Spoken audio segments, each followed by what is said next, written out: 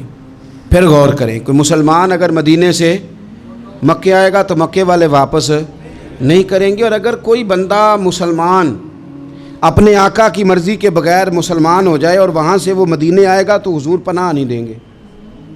تو میرے بھائی، محبوب کی طرف سے آنے والا نہ صرف سوکھ ہی نہیں قبول کرنا چاہیے، دکھ بھی قبول کرنا چاہیے، دکھ بھی قبول کرنا چاہیے۔ ہمارا یہ مسئلہ ہے کہ ہم نہ میٹھی میٹھی کے قائل ہیں، کڑوی کڑوی کے قائل نہیں۔ اگر وہ کبھی دکھ دے نا تو محبوب کا دکھ بھی سکھ سمجھ کے قبول کرو۔ ہاں اس کی طرف سے کانٹا ہے کبھی تو اسے پھول سمجھ کے قبول کرو، وہ چبھے گا نہیں، انشاءاللہ مزہ ہی دے گا، وہ قبول تو کرو نا۔ تو اب حضرت ابو بصیر رضی اللہ تعالیٰ عنہ ایک صحابی تھے، ایک تو حضرت ابو جندل رضی اللہ تعالیٰ عنہ تھے نا، تو وہ تو حدیبیہ میں آ گئے، حضور مجھے لے جائیں، تو نبی پاک نے فرمایا میں نے وعدہ کر لیا ہے، ان کو بھی حضور نے واپس بھیج دیا۔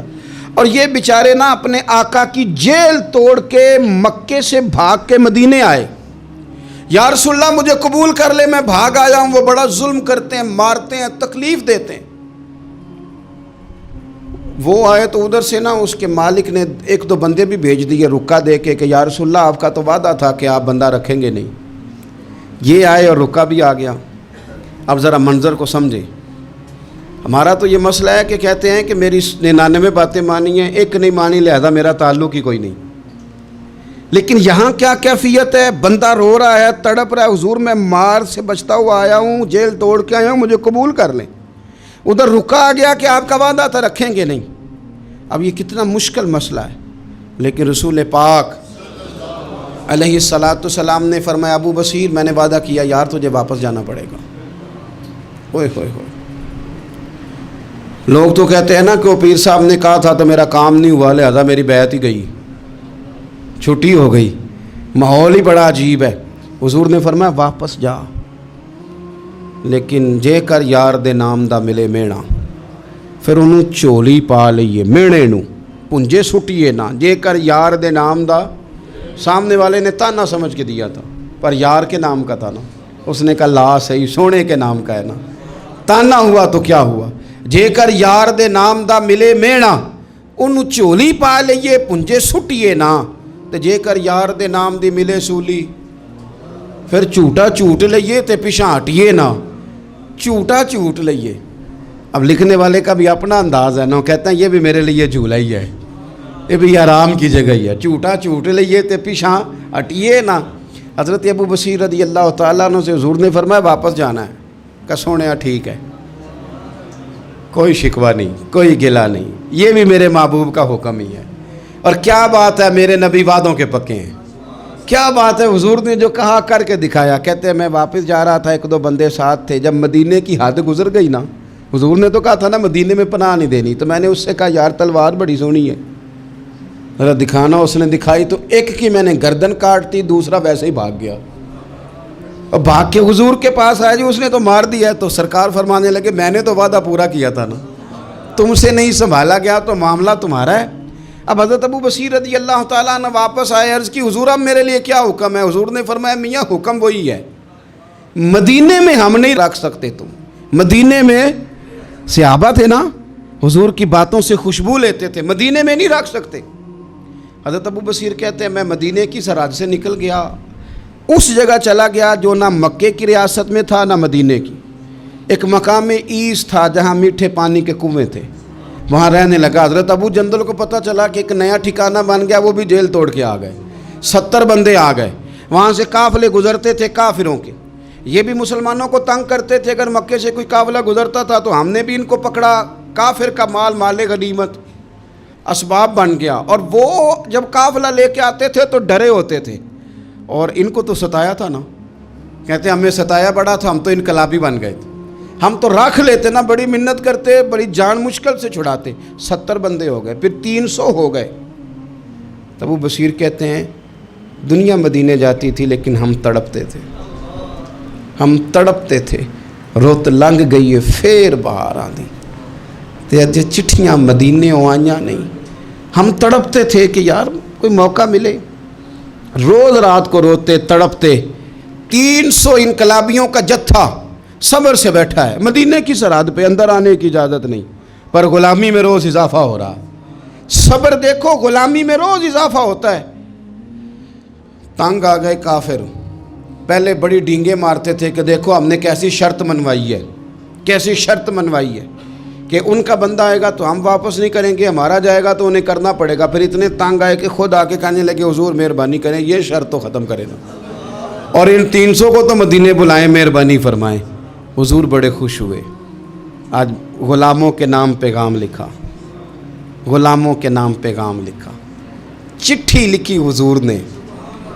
چٹھی کس چیز کی لکھی؟ آ جاؤ یار مدینے آ جاؤ، چٹھی آئی مدینے آنے کے لیے، حضرت ابو بصیر کے نام چٹھی گئی، آ جا یار مدینے، آ جا تیرے نام پیغام صبا لائی ہے سرکار نبی سے، اور آیا ہے بلاوا مجھے دربار نبی سے۔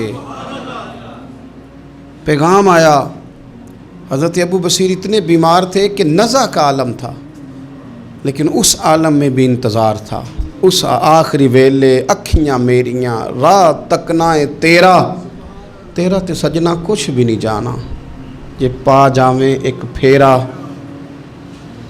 تے سر میرے تے آن کھلوویں تے پھر پردہ رہ جائی میرا، سوکھا نکلے صاحب ظہوری یہ ویخ لوے مکھ تیرا۔ حضرت ابو بصیر کو نہ وہ رکا گیا، حضور کی چٹھی گئی تو یوں چٹھی پڑی، حضور نے فرمایا آ جانا، رستہ کھل گیا ہے، تو آ جا، کھل گیا رستہ۔ دعا فرماؤ مدینے کے رستے کھل جائیں، کرو نا یار دعا مدینے کے رستے کھل جائیں۔ کچھ ایسے ہیں جنہوں نے سارے دکھ سنانے ہی مدینے جا کے ہوتے، کچھ لوگ ایسے ہیں جن کے دل اور کلیجے پھٹنے کو آ گئے، دعا کرو رستے کھل جائیں۔ حضور نے فرمایا آ جا تیرا راہ کھل گیا۔ حضرت ابو جندل کہتے ہیں میں سرانے کھڑا تھا، حضرت ابو بصیر کے خط پڑھا، مسکرائے، اشارے سے کہنے لگے کہ دیکھ میرے نبی کا خط ہے، حضور کی چٹھی میرے نام آئی ہے، پڑھنا۔ تو میں نے بھی پڑھی، پہلے روئے پھر کلمہ پڑھا، پھر میرا ہاتھ تھاما، روح ہی پرواز کر گئی، ہمیشہ کے لیے، ہمیشہ کے لیے۔ وہ ظاہری جسم کے ساتھ تو مدینے نہ پہنچے، پر قبر میں گئے تو مدینے والے کی زیارت نصیب ہو، قبر میں حضور کی زیارت نصیب ہو گئی۔ قبر میں حضرت ابو جندل کہتا ہے میں نے جنازہ پڑھا اور اسی مقام پہ جہاں انہوں نے انتظار کیا تھا نا، وہ مقام میں انتظار ان کا مزار بنا، مزار کے ساتھ مسجد بنی، مسجد کا نام مسجد ابو بصیر رکھا گیا۔ انہوں نے اس انتظار میں جان دے دی، پر صبر کیا، شکوہ نہیں کیا۔ یارو اتنی شکایتیں، اتنے شکوے، ایک بات میرا اور کرنے کو دل کر رہا ہے۔ ایک صحابی تھے حضرت عاصم بن ثابت رضی اللہ تعالیٰ عنہ، جنگ احد میں نا حضور کے ہاتھ پہ موت کی بیعت کی، جنگ احد میں بیعت کی، سونیا تیرے نام پہ مرنا، ڈٹ کے لڑے۔ سلافہ بن سعد کے 2 بیٹے بدر میں قتل کیے انہوں نے۔ اس نے قسم کھائی کہ معاذ اللہ میں ان کا سر منگا کے تو ان کی کھوپڑی میں شراب پیوں گی۔ سلافہ بن سعد نے یہ قسم کھائی کہ میرے 2 بیٹے قتل کیے ہیں، میں ان کی کھوپڑی میں شراب پیوں گی معاذ اللہ۔ ایک قبیلہ غزیل تھا، انہوں نے احد کے بعد حضور سے کہا کچھ قاری ہمیں دے دیں، ہم نے قرآن سیکھنا ہے۔ تو نبی پاک نے کچھ بندے بھیجے، تو عاصم بن ثابت کو بھی بھیجا، لیکن انہوں نے دھوکہ کیا، وہاں جا کے ان کو گرفتار کر لیا۔ جب گرفتار کر کے مکے والوں کے ہاتھ بیچنے لگے تو حضرت عاصم بن ثابت نے تلوار نکال لی، فرمانے لگے میں کافر کا قیدی ہو کے جینے سے بہتر ہے شہادت کی موت مر جاؤں۔ کافروں کا قیدی لڑے اور فرمانے لگے میرے کمان میں تیر باقی ہے، میں لڑوں گا اور اتنا لڑوں گا کہ تمہیں پتہ چلے گا مجھے لڑنا آتا ہے۔ اور فرمایا میں صبر کروں گا اور صبر کر کے دکھاؤں گا، میں ڈٹوں گا اور تمہیں ڈٹ کے۔ اکیلا بندہ میدان میں ڈٹ گیا، اکیلا۔ جب تیر ختم ہو گئے تو پھر نیزہ نکال لیا۔ یہ بات آپ کو اس لیے سمجھا رہا ہوں کہ کچھ لوگ کہتے ہیں جی میں اکیلا کیا کروں، تو یہ آخر میں یاد رکھیں کہ صبر آپ نے کرنا ہے چاہے اکیلے بھی رہ جائیں، حوصلہ کرنا ہے چاہے اکیلے بھی رہ جائیں۔ اکیلے لڑے، تیر ختم ہو گئے تو نیزہ نکال لیا، خوب لڑے۔ اب اس نے قسم کھائی تھی کہ میں نے ان کی کھوپڑی پہ معاذ اللہ کھوپڑی منگانی ہے، سار منگانا ہے، اور یہ جو لے جا رہے تھے دھوکے کے ساتھ یہ بھی بیچنے لے جا رہے تھے۔ تو جب تھک گئے نا اور چاروں جانب سے جسم میں تیر پہ وسط ہو گئے تو دعا مانگی، اکیلا بندہ اور صبر کا مقام، دعا مانگی، کہا اے اللہ میں نے آخری دم تک تیرے دین کی حفاظت کی ہے، اب تو میرے جسم کی حفاظت کرنا، ان کے ہتھے نہ چڑھ جائے میرا جسم۔ حضرت عاصم بن ثابت رضی اللہ تعالیٰ عنہ شہید ہو گئے۔ کافر قریب گئے جسم پکڑنے کے لیے، گرفتار کرنے کے لیے، سر کاٹنے کے لیے، تو شہد کی مکھیاں آ گئیں، پورے جسم پہ قبضہ کر لیا۔ قریب جاتے تو مکھیاں لڑتی، کہنے لگے پیچھے ہٹ جاؤ، شام ہوگی نا توڑ جائیں گی، پھر ہم سر کاٹ لیں گے۔ شام تک چاروں جانے بیٹھے رہے، نہ کوئی ہوا آئی، نہ کوئی بادل برسا، نہ کوئی طوفان آیا۔ شام کو انہوں نے اٹھانا تھا، ایک ریلا آیا پانی کا، اور جناب عاصم بن ثابت کی لاش مبارک کو بہا کے لے گیا۔ میرے رب نے اس میدان میں بھی یہ بتلایا کہ جو صبر کرے نا رب اس کے جسم کی بھی حفاظت فرمایا کرتا ہے، کہ جسموں تک کی آخری دم تک اللہ کی مدد ان کے سامنے حال رہتے۔ ربنا افرغ علینا صبرا وثبت اقدامنا فانصرنا علی القوم الکافرین۔ آخر دعوایا ان الحمدللہ رب العالمین۔ ایسی اور بھی بہت سی اسلامک اور انفارمیٹو ویڈیو حاصل کرنے کے لیے ہمارے چینل کو سبسکرائب کیجیے، اور اگر آپ کو یہ ویڈیو پسند آئی ہے تو اسے لائک، کمنٹ اور شیئر کیجیے۔ شکریہ۔